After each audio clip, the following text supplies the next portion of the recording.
Hey everyone, thanks for listening to On The Node. We're loving all the support and feedback you've been sending in, and we hope you've been enjoying listening. Now, we know that the microphones we've been using don't produce the best quality sound, and this episode is suffering from the same. But fear not, we've got new microphones that will appear in an episode soon, so please stay tuned. Now, on with the show.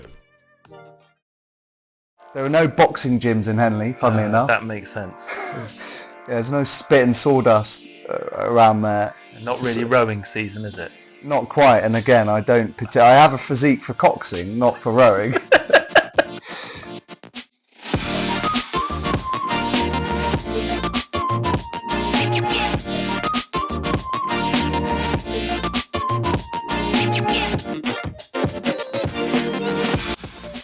I'm Tom.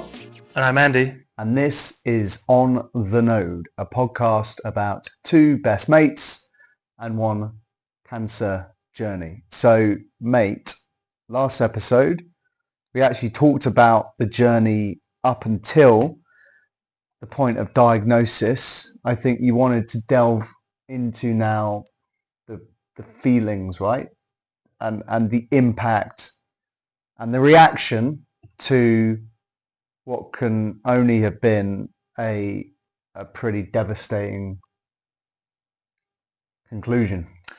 Yeah, I think it's really important that we talk about this because it's something that anyone who has gone through any diagnosis of a critical illness, not just cancers, not just lymphoma, but any critical illness, when they find out that news, I hope that this is something that's relatable to them in terms of what they feel and they think. And, I'd like to sort of hear from you as a friend, what did you think? Because it's also important about, those close people around us. And as patients, we have one experience, but those people around us have a different experience, a different perspective. And it might make our audience feel a little bit more comfortable with feelings that they might be exploring if it's something that they're going through themselves, or more, it'll just give them a greater understanding of us and my experience and our friendship just through hearing that, I think. 100%. So I guess from my perspective, right, we've been WhatsApping each other through November and December. I think we talked last episode that sometimes they can come across as maybe overly optimistic.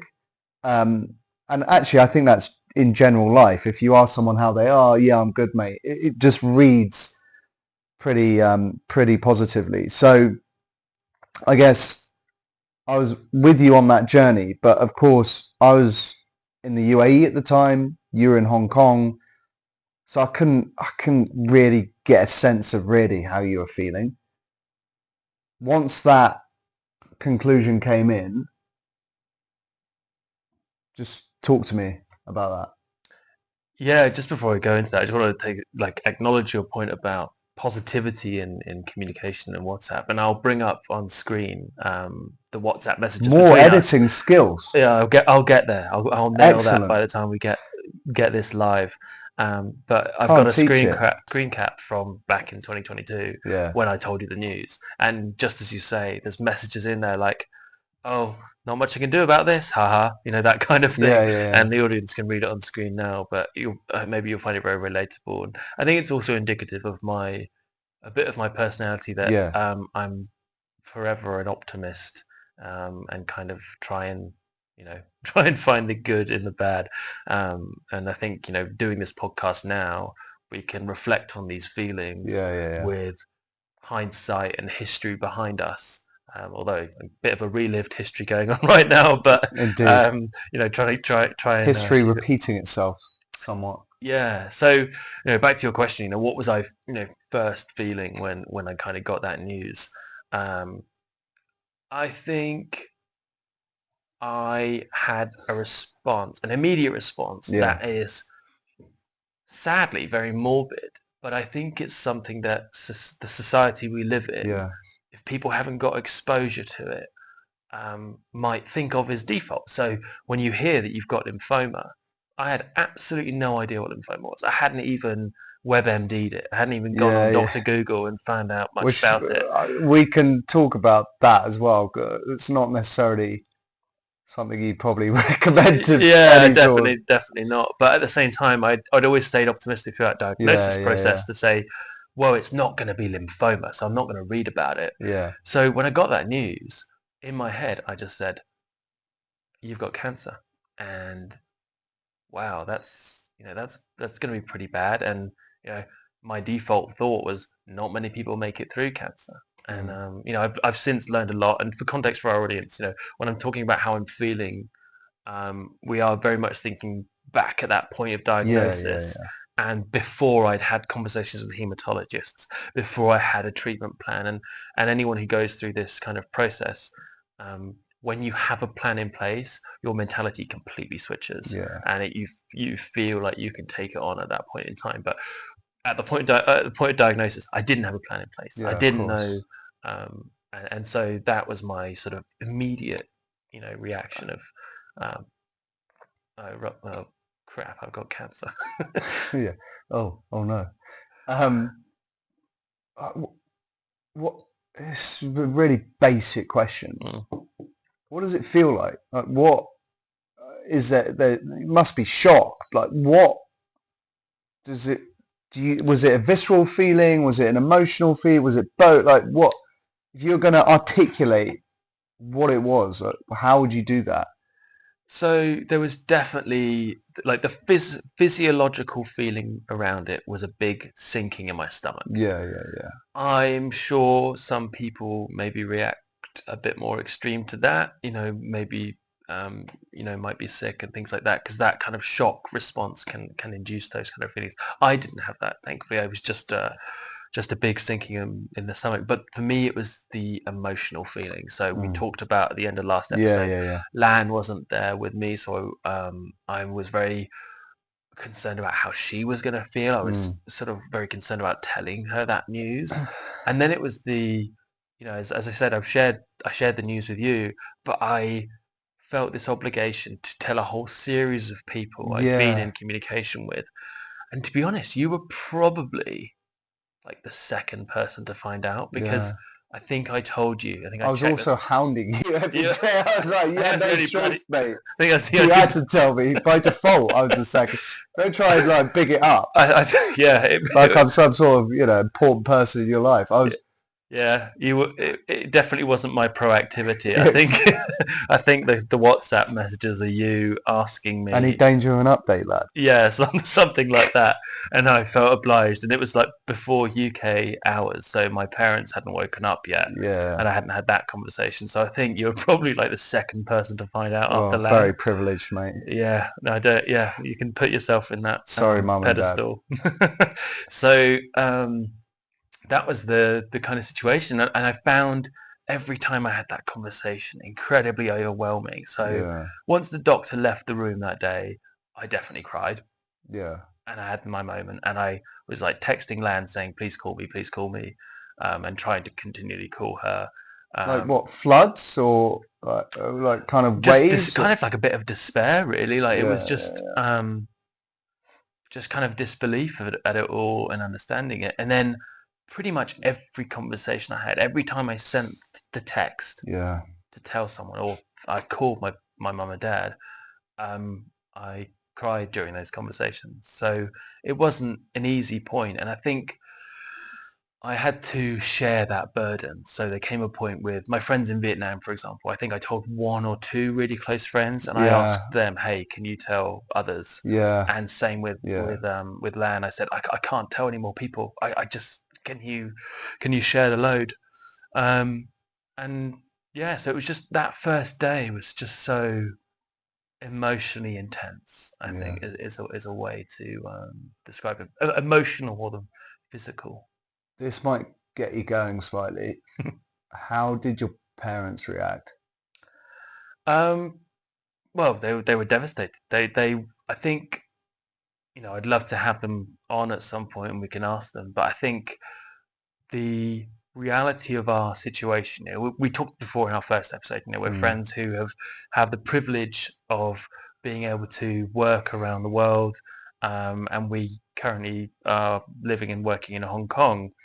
But when you go through an experience like this, you're very far away from family. Yeah. And it's not just me feeling isolated from them.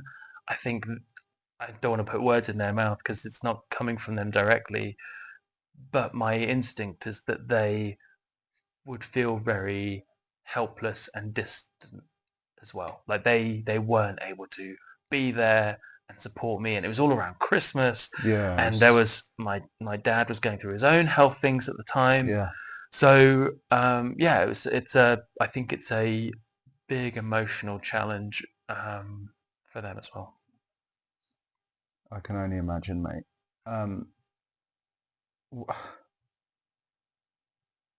I guess if I was going to reflect, right? Because I think again, you told me over WhatsApp, and I remember it vividly because it was Christmas time. I just started my new job in the UAE. It had been a challenging few months, frankly. Obviously, nothing in comparison to what you were at that point going through.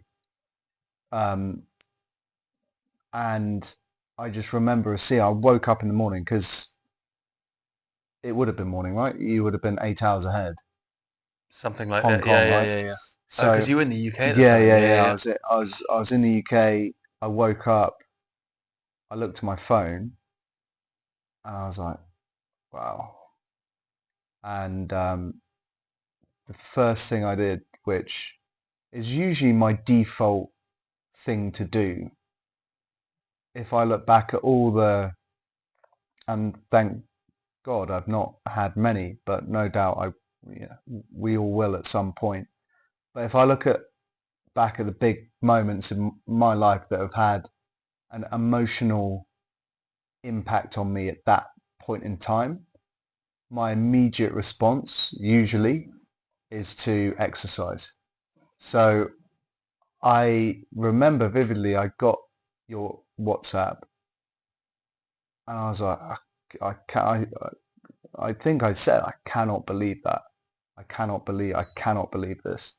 I kept repeating it. And it was a bloody cold day. And I just remember sprinting. My parents live in a place called Henley. Really, really nice, quaint village. But I was sprinting. The people must have been like, what is this guy trading for in December? What is he doing? And I just I had to get out. And I think my way of processing stuff in general is through exercise and it was just a massive shock. Yeah, it doesn't remotely surprise me, audience, that Tom responds to any form of trauma through exercise. But I'm not going to go and read a book, am I? But it's really interesting to hear. But I can relate to it a bit. When I find myself, and I know I'm not as exercise forward as you are, but I do find running the most therapeutic thing. See, I hate running. I'm just putting it out there. I absolutely despise the thing. I hate running. You can't see it on camera, but if I stood up, you've observed stumpy legs. Short stumpy legs means short stumpy muscles that invariably ping, particularly in a month in December and it's cold. I hate running, but I had to do something. Yeah. And there are no boxing gyms in Henley, funnily enough. That makes sense. There's no spit and sawdust around there. Not really rowing season, is it? Not quite. And again, I have a physique for coxing, not for rowing. So I just had to go and sprint. And you're right. I think any exercise, but particularly running with its rhythmical motion, is therapeutic. And what did you do? So obviously it's the run up to Christmas. You're at home with your parents. I don't know your family. I've recently had the privilege of meeting your parents when they visited Hong Kong. But at that point in time, they certainly didn't know me. Your brothers didn't know me. Obviously, I knew your wife, Helen. But what did you talk about it, or was it just an escape and going for that run? Yeah, no, I did. obviously they knew about you to the extent that obviously we're really good mates. It was at this moment that he knew. He fucked up. Our firm, that can be edited out. I'll edit it out. And we'd known each other since 2013, and that I'd been to visit you guys in Vietnam, that you are now in Hong Kong, and that we were really close. I think it's difficult though, until you meet someone, for then that person to really be able to empathize with me as a best mate towards you, if you get what I mean. Like if one of my best mates, or say my brother, or even my parents, and one of their really good friends is ill, but I'd never met them before, it's almost hard to picture that relationship with that person in your life. So I did talk about it, and they expressed deep amount of obviously sympathy and sorrow on your part, and obviously Helen far more so because she knew you. But I don't remember talking about it to loads of people. I do remember though, almost thinking, geez, do we need to get out to Hong Kong? Remember? Oh yeah. That probably really annoyed you, right? like, what is this idiot doing? He's panicking more than I am. Dr. Tom over here is coming to save the day. DT. So yeah, so like as Tom mentioned, like pretty much, I think even before Christmas Day, he was saying, I'm going to fly out right after Christmas.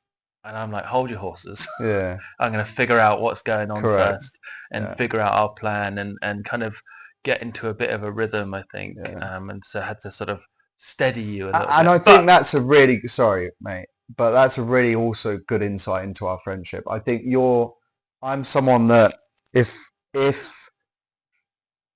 there's something there that I feel really instinctively, too instinctively. Impulsively is probably a far better adjective than instinctively. I'll be like, okay, booked, done, alas.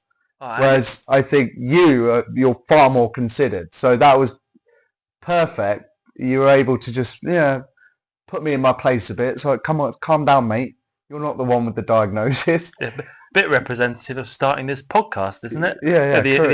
Andy's relapsed. Yeah. Let's start a podcast. I mean, you're certainly more forthcoming about starting the podcast than you were me being in Hong Kong in December 22. Yeah, but justifiably, I hasten to add. But at the same time, you said a minute ago that that must have really annoyed me.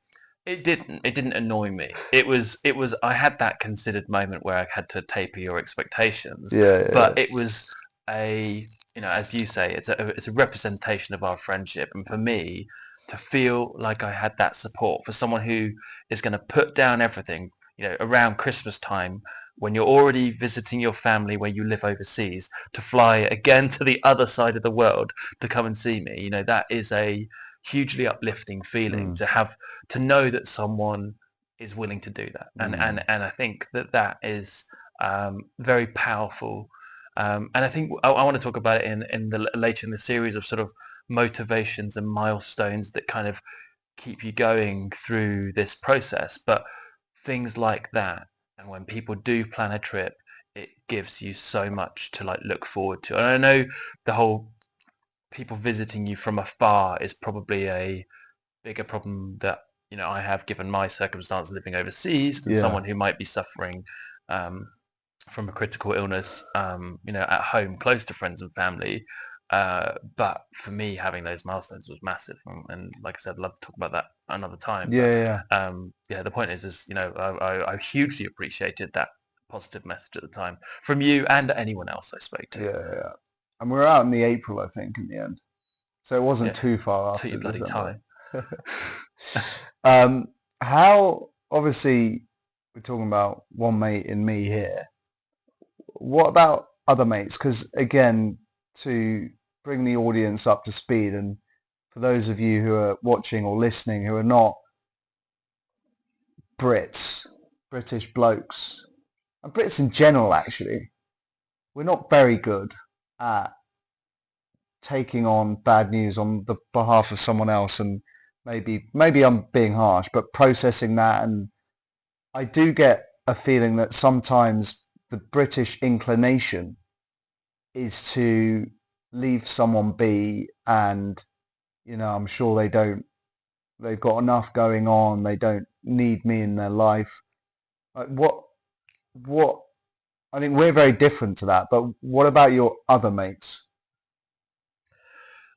Honestly, huge variety, and I honestly I think it makes sense to do a segment on it itself. But I'll give it a couple of quick examples. So, and I think this is representative maybe throughout the whole process, like that whole period. So, some friends I told, they found very difficult to then talk about that subject for the whole period, and even to this day. I've relapsed again, and well, relapsed for the first time, but they find it hard to talk about. And they'll talk to me about sports, and they'll talk to me about memes or whatever, and send me stuff, but never ask me how I am. Other friends will do all of that, make me feel really normal, but also weave it in with, hey, how are you doing? How's treatment going? And checking in, which that's my sort of like preferred, like default, I suppose.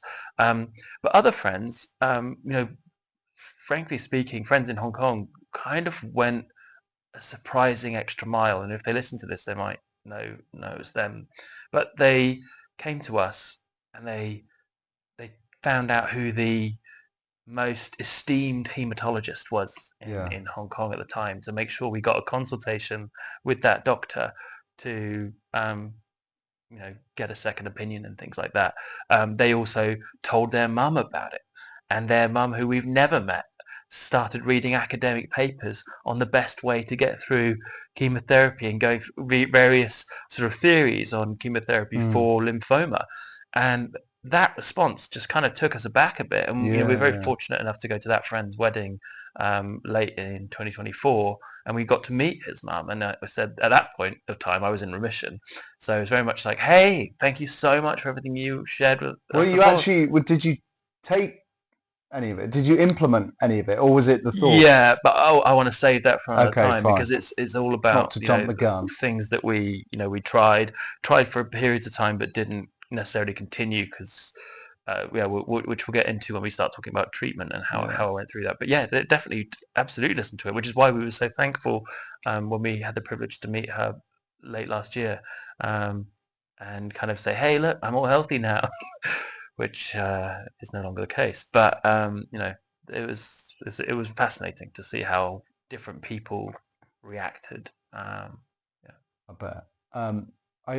I think people are getting the sense that there's so many avenues to explore, or when we definitely haven't gotten close to scratching the surface. I guess one question to finish on, and this could be an answer that we then refer back to at some point in the future.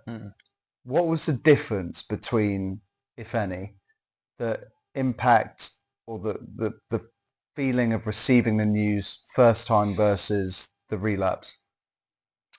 Nice bright one to finish on. Well, the second time, I kind of knew it was coming. Yeah.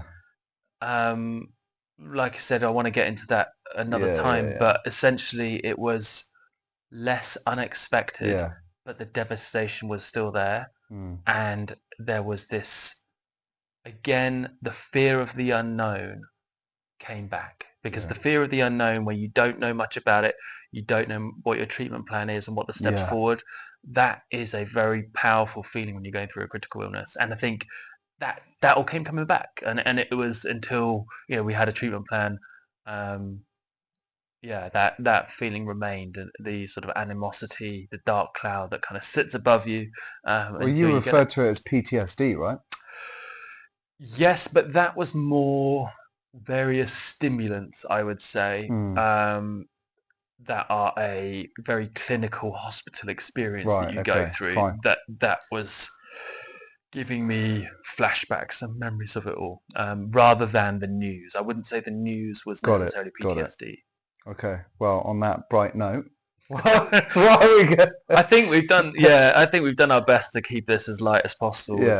But it could have been pretty intense, far more brutal. But next time, what I want to talk about next time is hopefully a bit more of an optimistic and positive topic, where we've got this news, I've got the diagnosis, we've had our 30 seconds to digest that news. Yeah. But we need to take action. We need a plan. We need to find out who the best doctor to see going forward is going to be, what's going to work with my sort of health insurance situation, what treatment plan to go down, and when do we get started. And this was a fun pre-Christmas task that we had to undertake, because we had to get it all booked in before the short Christmas break. So hopefully we can talk about that next time. You'll probably learn a bit more about that process. So I'm excited. A man and land with a plan. Absolutely. That is very one way of working. Very good. I think you've been working on that for a while. Probably for the last 10 seconds. You can't teach it. Yeah, okay, all right. Right, I'm Tom. This is Andy. And that was On the Node.